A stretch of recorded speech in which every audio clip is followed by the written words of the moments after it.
Alimentata dal caro energia, l'inflazione sta erodendo i risparmi anche delle famiglie venete. 8 miliardi e 300 milioni di euro e quanto secondo i calcoli dell'ufficio studi della CGA di Mestre perdono i risparmi dei veneti a causa di una crescita dell'inflazione stimata per il 2022 all'8%, che genera una drastica decurtazione della dimensione economica reale del deposito bancario.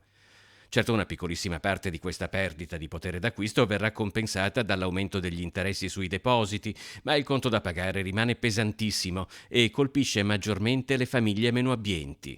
Le famiglie più penalizzate in Veneto sono a Padova, Verona e Treviso. A Padova si registra una perdita di potere d'acquisto pari a 1 miliardo e 600 milioni di euro, Treviso è poco sotto 1 miliardo e 570 milioni. A Venezia la perdita è per così dire più contenuta, 1 miliardo e 320 mila milioni.